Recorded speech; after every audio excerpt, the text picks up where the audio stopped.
"This dinner is for kids I'm proud of," my mother said in the family group chat on Mother's Day.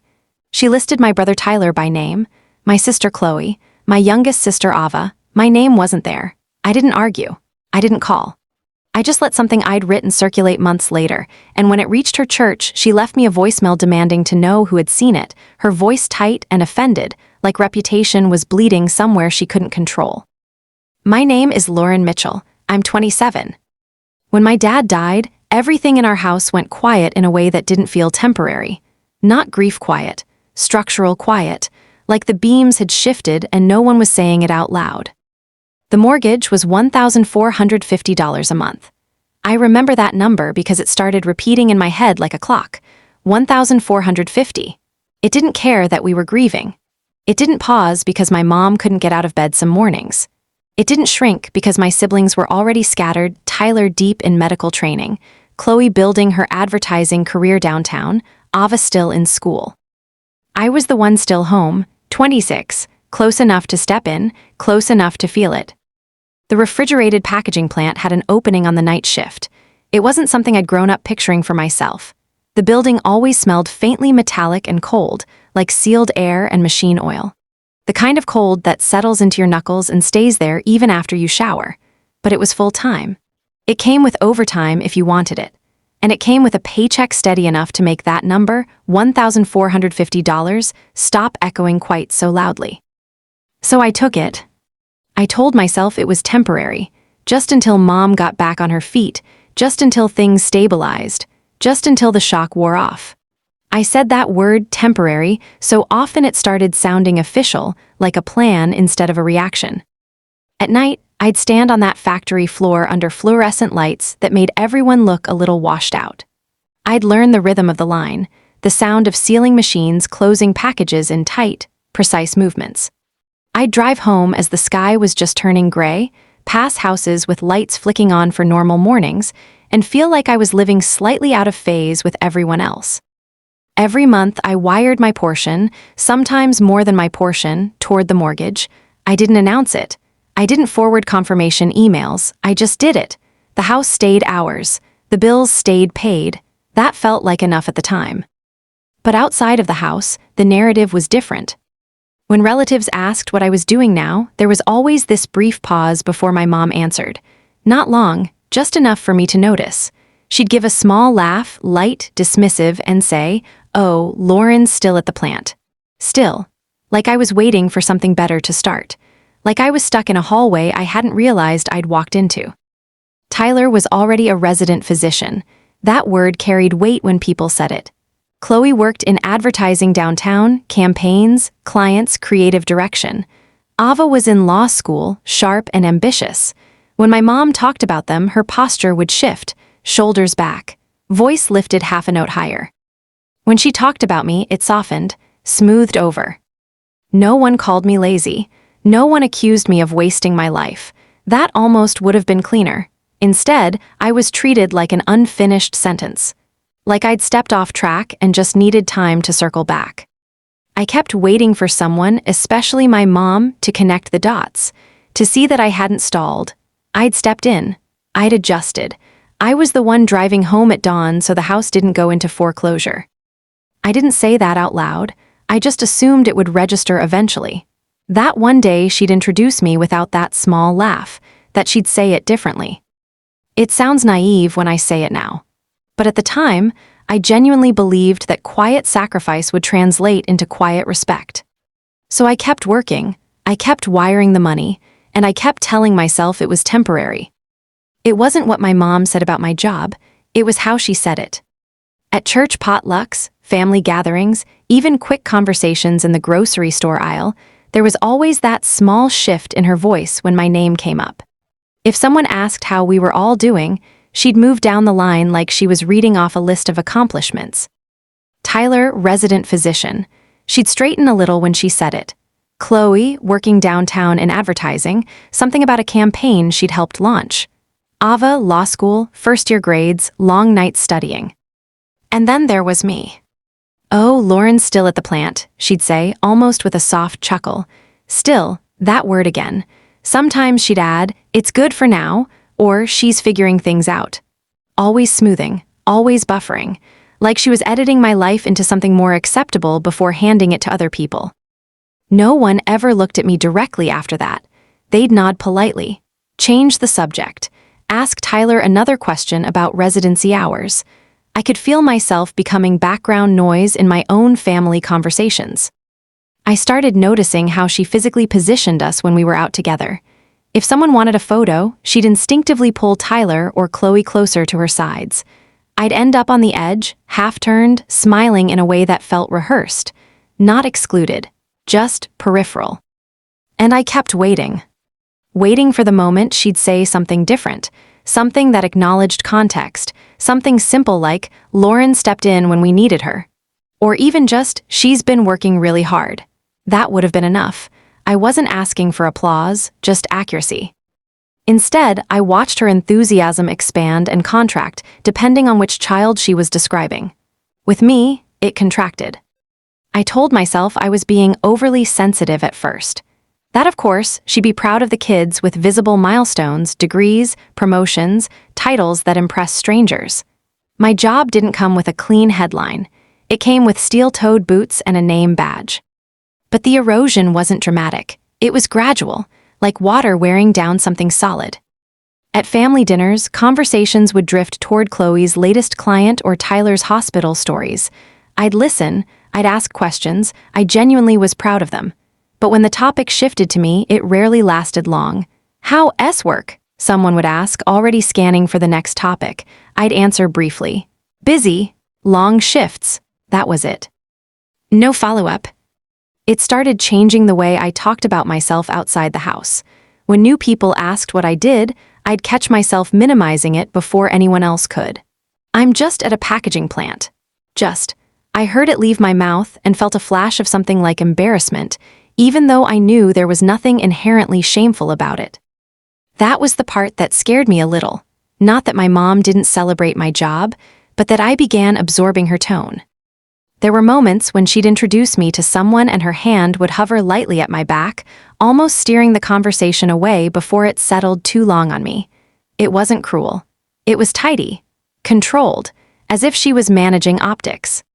And I kept wiring the money every month. I kept driving to work at night. I kept assuming that eventually the math would matter. That effort plus time would equal recognition. That one day she'd describe me without softening the edges or adding qualifiers.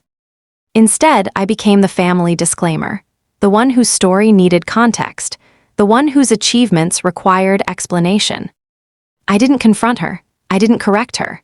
I just stood there and let the air shift around me, over and over, telling myself it would even out eventually. It didn't feel urgent yet, it just felt smaller.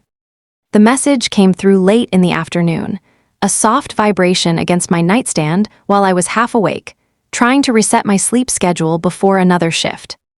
Mitchell family. I remember the way the screen lit up in the dim room. For a second, I thought it might be something simple, logistics, maybe a recipe question, something neutral. Instead, it was my mom. She said she was hosting a special Mother's Day dinner for the kids who have really accomplished something this year. There was a little celebratory tone in the wording. She listed Tyler by name first, congratulating him on another year of residency. Then Chloe, highlighting a campaign she'd worked on. Then Ava, praising her for finishing her first year of law school strong. 3 names. I read it once, then again. My name wasn't there. Not at the bottom, not implied, not folded into all of you, just absent. The room felt very still. The hum of the ceiling fans suddenly louder than it had been a minute before. I kept staring at the message like maybe I'd missed a line. Like maybe there was a second bubble coming that would correct it. There was. Tyler responded first, something upbeat. Chloe added a heart emoji. Ava said she'd bring dessert. No one asked, what about Lauren? No one tagged me, no one clarified, no one hesitated publicly. The thread kept moving, like nothing unusual had happened. I could actually feel my chest tighten. Not dramatically, not in a movie way, just a slow compression right under my collarbone. I set my phone down on the bed and stood up, paced once across the room, then picked it back up like the text might have rearranged itself while I wasn't looking. It hadn't. There's a specific kind of humiliation that doesn't explode. It just sits there, clean, documented, in black and white. I started typing a response, stopped, deleted it, started again. My thumbs hovered over the keyboard longer than I'd like to admit. Every version sounded either defensive or small, or worse, like I was asking to be included. So I didn't send anything. The thread continued. Time for dinner. What to wear, who was driving. I watched it unfold in real time, my name nowhere in the logistics because my presence wasn't assumed. That was the part that landed hardest. It wasn't an oversight, it was structured, intentional enough to list 3 names and stop. I tried to rationalize it for about 30 seconds. Maybe she meant to send me a separate message. Maybe she assumed I'd be working. Maybe. But she hadn't asked. And if this dinner was specifically for the ones she was proud of that year, the message was clear. Pride had criteria. I sat back down on the edge of the bed and just stared at the group name at the top of the screen. Mitchell Family. It looked the same as it always had. No cracks, no tension visible in the title. But something in me went very, very quiet. Not angry, not loud. Just quiet in a way that felt different from before. She called me later that evening. I almost didn't answer. I watched her name light up my screen and let it ring once longer than I normally would. Then I picked up. Her voice was light, careful, like she was stepping into something she didn't quite understand. She said I'd sounded distant in the group chat, that I hadn't responded. She asked if everything was okay. I waited for her to acknowledge it. The message, the missing name, the obvious. Instead, she framed it differently. She said the dinner was about celebrating milestones, just something small, just this year's accomplishments. She listed them again: Tyler's residency progress, Chloe's campaign, Ava finishing her first year. There was a faint brightness in her tone when she recited them, like she was reading off something already justified in her head. Then she added, almost casually, that of course I was always included. Always. She said it like it solved something. I stood in my kitchen while she talked, one hand resting on the counter. The overhead light was too bright. I remember staring at a small crack in the tile grout while she kept explaining, smoothing, reframing. She didn't say she'd forgotten me. She didn't say she should have worded it differently. She just seemed confused about why I would take it personally. It wasn't exclusion, she implied, it was context.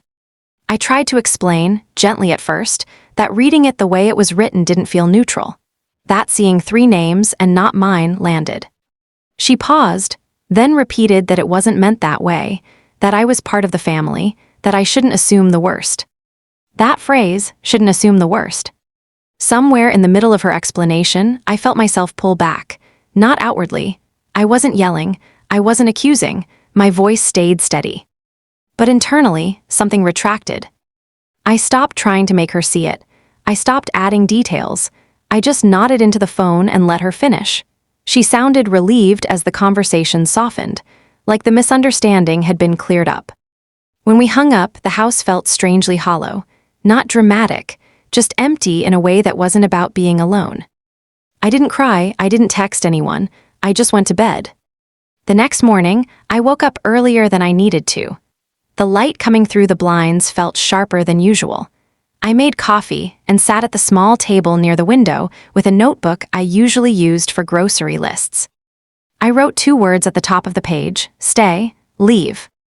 Under stay, I listed reasons I'd been telling myself for years. Family, history, Dad would have wanted us close. It's not that bad, she doesn't mean it. Under leave, the list started slower, then picked up, feeling small, rewriting reality to make things comfortable, waiting for acknowledgement that never comes. I stared at both columns for a long time. What unsettled me wasn't that the leave side had more items. It was that most of the stay reasons were rooted in guilt. Not love, not connection. I closed the notebook but didn't throw it away. I slid it into a drawer instead, like I wasn't ready to act on it but couldn't pretend it didn't exist anymore. Something had shifted. Not loudly, not with a fight. Just enough that I couldn't unsee it. The photos started showing up the next evening, first on Chloe's page, then Tyler S., then tagged again by someone from church. The dining room table looked full. Candles, my mom smiling in the center, shoulders slightly lifted the way they always were when she felt proud. Tyler on one side of her, Chloe on the other, Ava leaning in close. The caption said something about celebrating hard work and big milestones. I stared at the image longer than I meant to. There wasn't an empty chair for me, no space that suggested I'd been expected. It looked complete. I told myself not to overreact. It was one dinner, one caption, one curated moment. Then my phone buzzed. Tyler first. He said he'd heard from Mom that I seemed upset. He told me I was being sensitive, that the dinner was clearly about milestones and that not everything was a statement. He said I might want to think about how I present myself if I wanted people to recognize what I was doing. Present myself. A few minutes later, Chloe texted. Similar tone, softer words, same message. She said maybe I should put myself out there more professionally if I wanted to be celebrated. That sometimes visibility matters. I read both messages twice. Neither of them mentioned the mortgage, or the night shifts, or the years I'd been there keeping things steady. The implication wasn't cruel, it was worse than that. It was corrective, like they were offering advice. I typed a response to Tyler, deleted it, typed again, deleted again. There was a part of me that wanted to list facts, dollar amounts, dates, hours worked, but something stopped me. If I had to argue for my own inclusion, what exactly was I fighting to stay inside of? The group chat pinged again with another photo. My mom had reposted one of them with a caption about how proud she was. That was the moment I muted it. Not dramatically, not with a speech. I just held my thumb over the thread and hit mute notifications for 1 year. The silence felt immediate, artificial but immediate. The quiet gave me enough space to do the next thing. I blocked my mom. Then Tyler. Then Chloe. I didn't overthink it. I didn't draft explanations. I just did it before I could talk myself out of it. When I hovered over Ava's name, I paused. I didn't block her. I couldn't fully explain why in that moment. Maybe because she hadn't texted. Maybe because she hadn't corrected it either, but she also hadn't told me I was overreacting. It felt undecided. So I left that door cracked. At work that week, I must have been more distracted than I realized because my friend Danielle noticed. She worked the line across from me, same shift, same hours. She asked if I was okay in that straightforward way she has no performance, no probing. I told her what happened, not theatrically, just the facts. She listened without interrupting, wiping her hands on a towel as I talked. When I finished, she didn't jump to comfort me. She just said something simple. Anyone who makes you feel small on purpose doesn't get unlimited access to you. It wasn't loud advice, it wasn't dramatic. But it landed. Unlimited access. I'd been operating like family automatically meant permanence.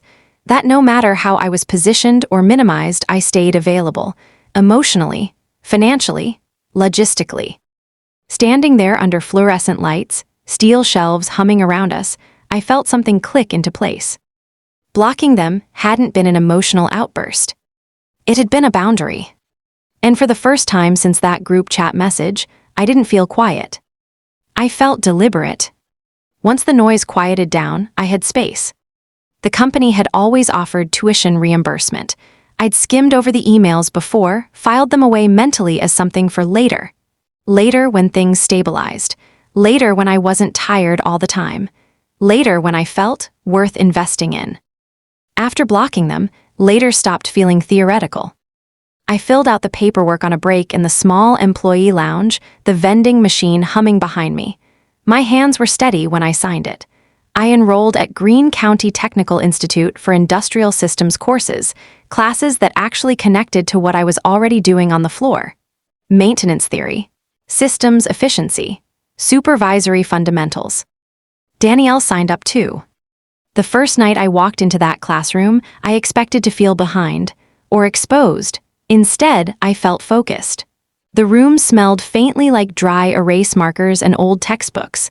Most of the people there had work boots tucked under their desks. It wasn't glamorous. It wasn't impressive in a cocktail party way. But it felt real. For the first time in a long time, I wasn't apologizing for the direction I was taking. I was building on it. I'd leave class with notes in my bag and a strange, steady sense of pride. Not loud pride, just earned. A few months into the semester, I was walking across campus after an evening class when I saw someone familiar near the vending machines in the hallway. Ave. She looked surprised to see me, then almost guilty, then relieved. We stood there for a second in that awkward sibling pause, not hostile, just uncertain. She told me she'd been taking night classes too, not law school, something supplemental. She hadn't told Mom. She said she didn't want to be criticized for slowing down or for not stacking more visible accomplishments. She laughed when she said it, but it wasn't really a joke. I didn't know whether to feel comforted or unsettled. She apologized, not dramatically, just quietly, for not saying anything in the group chat she said she should have. I nodded, I appreciated it, but what stuck more was what she told me next. Mom had been frustrated. Not because I was hurt. Because she didn't know what to say when people at church asked where I'd been. She couldn't easily explain why I wasn't at family dinners or gatherings anymore. Apparently, my absence created questions she didn't have neat answers for. That detail landed differently than everything else. My silence had become inconvenient. Not tragic, not heartbreaking. Inconvenient. I pictured her standing in those same church hallways, smoothing over conversations the way she always had, only now there was a missing piece she couldn't edit cleanly. There was no light chuckle to soften it. For a moment I felt a flicker of something sharp, not revenge, not satisfaction. Just clarity. Ava didn't defend Mom, she didn't criticize her either. She just said she thought maybe some space was good, that maybe things needed to feel different for a while. We stood there under fluorescent lights that felt strangely similar to the ones at the plant. I realized Ava looked tired in a way I recognized, not physically, but performatively. Like she'd been holding a version of herself up for a long time. Walking back to my car that night, I didn't feel like the family disclaimer. I felt like someone who had stepped sideways out of a script. And the more I focused on class, on work, on the tangible progress I was making, the less I cared about whether someone could summarize me neatly at church. The silence between me and my mom stretched. And for the first time, I understood that silence could shift power. The promotion email came through on a Tuesday. Subject line, shift coordinator appointment. I read it twice before it fully registered. It wasn't flashy. It didn't come with balloons or a ceremony. It meant I'd oversee workflow on my line, handle minor personnel issues, coordinate schedules when needed. More responsibility. Slightly better pay. My name on a different line of the internal roster. But it was mine. When my supervisor announced it during pre-shift briefing, there were a few nods. A couple of claps against steel-toed boots. Danielle bumped my shoulder lightly and said she knew it was coming. The fluorescent lights felt less harsh that night. The machines sounded less like background noise and more like something I understood. I drove home after that shift with the windows cracked, cold air brushing against my face, and for a split second I considered unblocking my mom. I actually pulled up her contact. My thumb hovered over it. I imagined sending something simple. I got promoted, not for praise, just information. I stared at her name long enough for the screen to dim. Then I locked my phone instead. If I reached out now, I knew exactly what I'd be hoping for. A different tone, a shift, recognition that didn't come filtered through accomplishment rankings. And I didn't trust that I'd get it. So instead of calling her, I opened a blank document. It started small, a paragraph, then another. I didn't plan it as a blog at first. I just needed somewhere to put the story that kept replaying in my head, the group chat message. The way 3 names were listed cleanly. The absence that followed, the tightness in my chest. I wrote about what it feels like to be the child who shows up quietly, the one who wires money without announcing it, the one whose contribution doesn't photograph well. I didn't use names. I didn't mention Dayton, or the plant, or church. I just described the experience. I called it honorable mentions. It felt almost sarcastic at first, but the more I wrote, the more it felt accurate. Not the headline child, not the golden milestone, just the honorable mention. Present, useful, forgettable. I published the first post anonymously. For a few days, nothing happened. Then the views ticked up. A comment appeared from someone who said they'd been the backup daughter for years.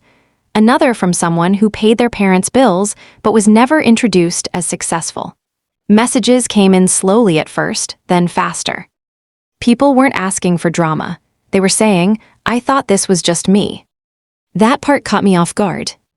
I wrote more about blue-collar pride, about how some families only know how to celebrate visible achievements, about the quiet resentment that builds when you're only valued for performance.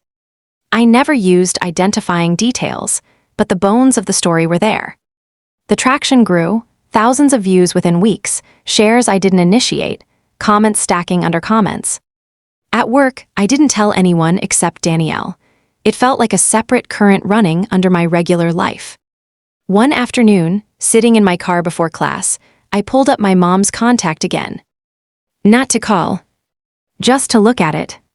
I realized something had shifted. I wasn't hovering out of longing anymore, I was hovering out of habit. Because I had something now that didn't require her approval. Recognition was coming, not from a family group chat, but from strangers who understood the language of being minimized. And for the first time, I felt heard without having to argue my case.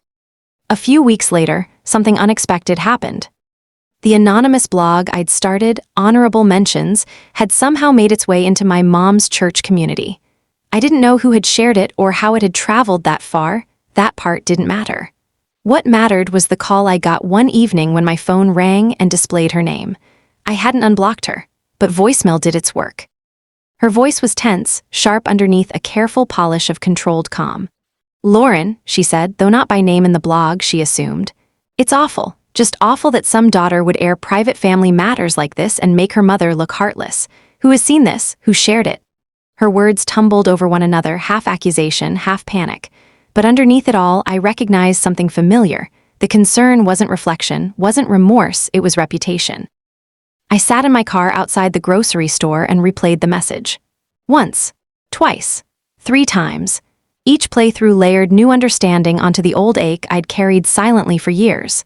Her voice, taut and urgent, carried the weight of the life I'd abandoned to duty. The long stretches where my work, my tuition, my sacrifice were invisible to the people I thought I was showing up for.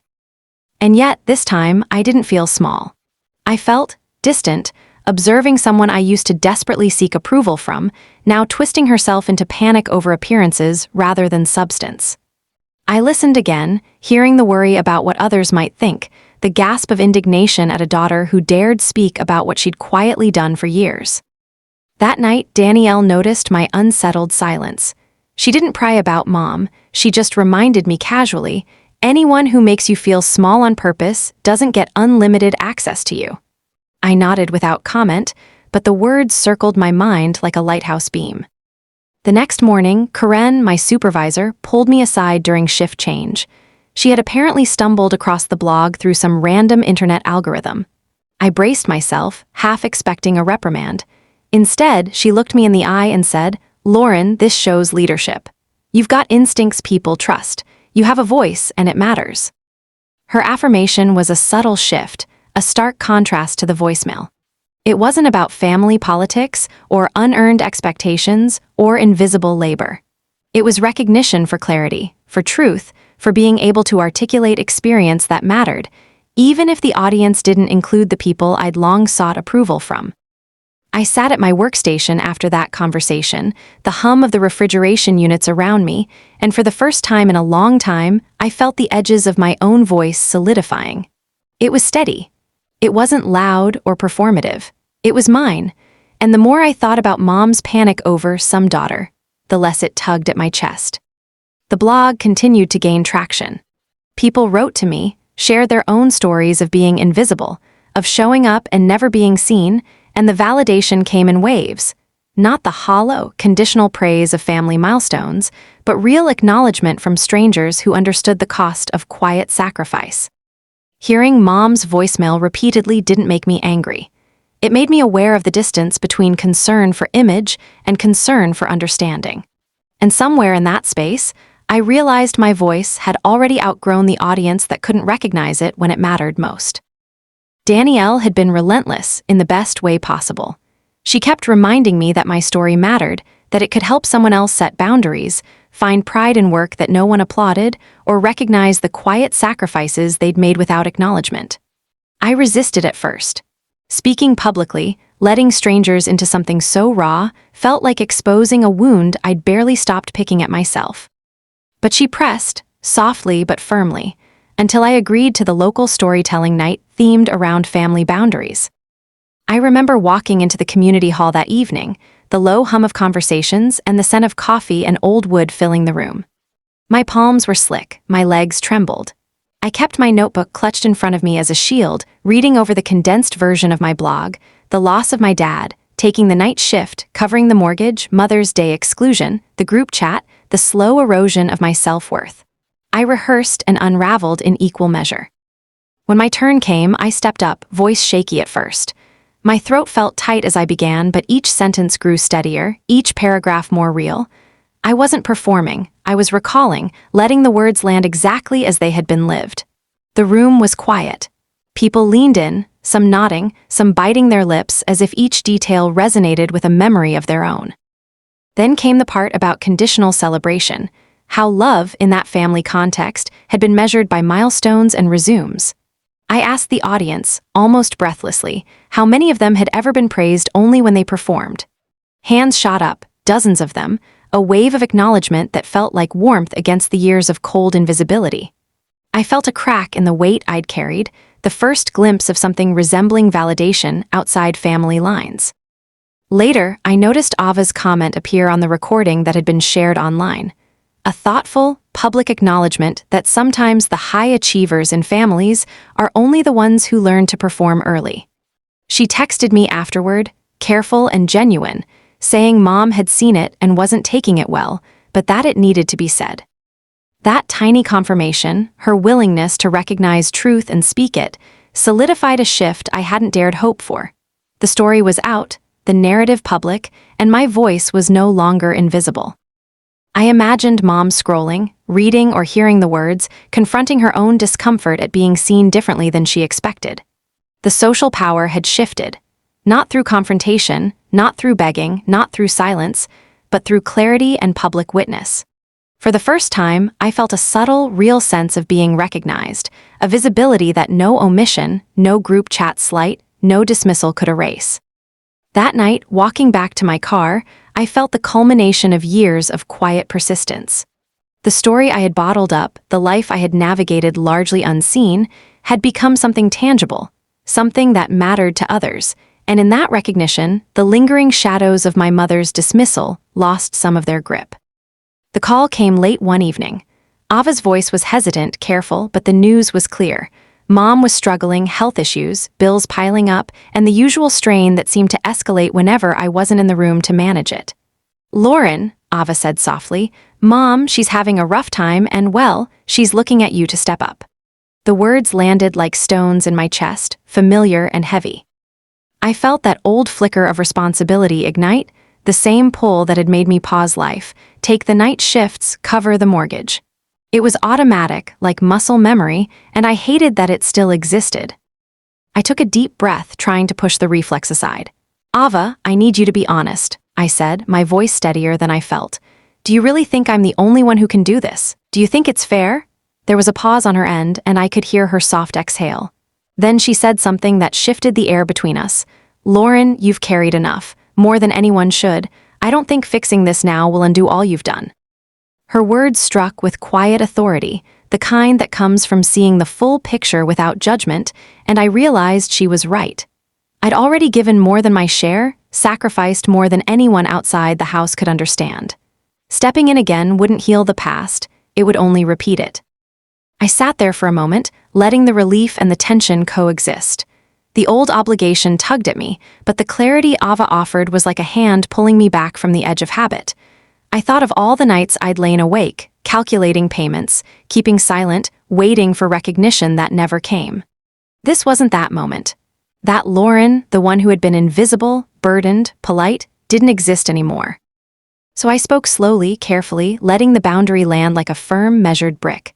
"Ava, I want Mom to get care. I want her to be safe. But I am not her emergency fund. I am not responsible for fixing what she never acknowledged. You need to help coordinate support, but I am done being the only one who does." My words felt heavy and precise. There was no guilt, only firmness. I paused, then added, "Pass this along to her. I want her to hear it from someone she trusts." Ava murmured agreement, almost reverently. I could hear her relief at my decisiveness, the unspoken acknowledgement that I was finally protecting myself. When the call ended, I sat in quiet for a long time, letting the gravity of it sink in. The old patterns, the compulsion to rescue, the tug of duty that had never been reciprocated, were dissolving. I felt a steady, grounded certainty take root in my chest. This was my choice, final and unyielding. In the days that followed, I didn't second guess. Ava conveyed my message to Mom, and I let the ripple settle. I didn't respond to bills, demands, or subtle guilt notes. I didn't engage in explanations or negotiations. For the first time in decades of invisible labor, I could step away and simply witness the outcome, knowing I had drawn a line that would not be crossed. Freedom, I realized, was not quiet or soft. It was deliberate and unshakable, and I was finally standing firmly within it. The package arrived on a gray Tuesday afternoon, small and light, the kind of envelope you barely notice until it's in your hands. Inside, wrapped carefully in tissue, was a music box I remembered from childhood: delicate wood, chipped paint, the same melody that had once lulled me to sleep while the house buzzed with tension I didn't yet understand. A letter rested on top, crisp and neat, the handwriting unmistakably Mom's, but the words carried no apology, no acknowledgement of the years I'd spent holding the weight of the household. Instead, she mentioned bills overdue, accruing, a subtle reminder that I was still, in her eyes, part of the ledger. I set the music box aside and read the letter again, letting the silence of my apartment hold it instead of me. I could feel the familiar tug of responsibility, the instinct to respond, to justify, to make things right, but I didn't. Not this time. Instead, I opened my journal and wrote a factual list: what I had done, what I had carried, what I had earned and lost in silence. No emotion, no judgment, just facts, a ledger for myself. I wrote until my hand cramped, until the words on the page were enough to remind me that my worth wasn't tied to recognition from a family that had never truly acknowledged it. Then I drafted the final message through Ava, the boundary I had rehearsed in my mind for months, clear, concise, unyielding. It stated that I would no longer cover bills, coordinate care, or answer requests that crossed my line. I signed it with calm finality, feeling each word settle like stones in a riverbed. This wasn't anger. It wasn't triumph. It was a closing of a door I had kept open far too long. I put the letter in an envelope, folded the journal neatly, and set the music box beside it. As I did, I felt the grief I had carried for lost recognition, for the childhood I had shadowed with adult responsibility, for the sisterly milestones I'd watched from the sidelines begin to settle into a quiet acceptance.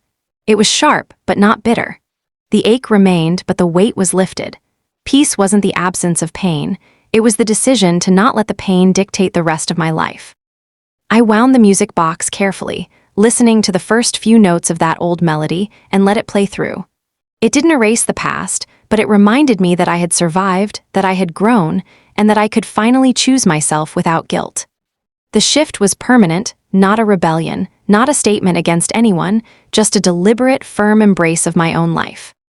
I smiled softly, feeling the liberation in the small, tangible rhythm of the music, and knew I was finally free from the expectation of approval I had sought for decades.